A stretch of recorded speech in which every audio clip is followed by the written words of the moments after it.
ನೋಡ್ಲತ್ತಮ್ಮ, ಅಪ್ಪ ಸತ್ತೋಗ್ಬಿಡಣ, ನಾವು ಜಗಳ ಆಡ್ಕೊಂಬಂದ್ ಬೇಡ. ಆಸ್ತಿ ಏನೈತೆ ಕರೆಕ್ಟಾಗಿ ಹಂಚ್ಕೊಂಬನ. ಆಯ್ತಣ್ಣ, ನೀನ್ ಹೆಂಗ್ ಹೇಳ್ತೀಯ ಹಂಗಣ. ಸರಿ ಆಯ್ತು. ಇವಾಗ ಈ ಹೊಲ್ದಾಗ ಅರ್ಧ ಎಕರೆ ನೀನ್ ತಗ, ಈ ಕಡೆ ಅರ್ಧ ಎಕರೆ ನಾನ್ ತಗೊಂತೀನಿ. ಆಯ್ತಣ್ಣ. ನೋಡ್ಲತ್ತಮ್ಮ, ಈ ಕುರಿಗಳನ್ನ ನಾನ್ ತಗಂತೀನಿ, ಎಮ್ಮೆಗಳನ್ನ ನೀನ್ ತಗ. ಆಯ್ತಣ್ಣ. ಈ ಲೇಔಟ್ನಾಗ ಈ ಕಡೆ ಸೈಡ್ ಇರೋ ಫ್ಲಾಟ್ಗಳಲ್ಲಿ ನಾನ್ ತಗಂತೀನಿ, ಈ ಕಡೆ ಸೈಡ್ ಇರೋ ಫ್ಲಾಟ್ಗಳಲ್ಲಿ ನೀನ್ ತಗ. ಆಯ್ತಣ್ಣ.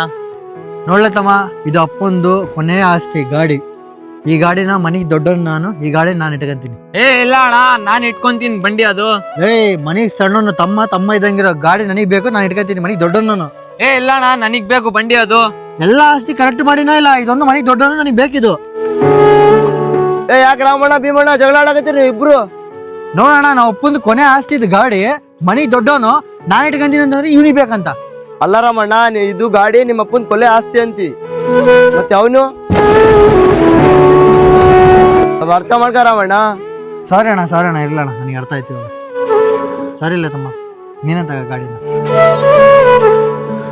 ಫ್ರೆಂಡ್ಸ್, ತಂದೆ ಹೋದ್ಮೇಲೆ ಮನೆಗೆ ತಂದೆ ಸ್ಥಾನ ತುಂಬೋದು ಮನೆಯ ದೊಡ್ಡ ಮಗ. ಹೌದಾ ಅಲ್ವಾ? ಕಮೆಂಟ್ ಮಾಡಿ.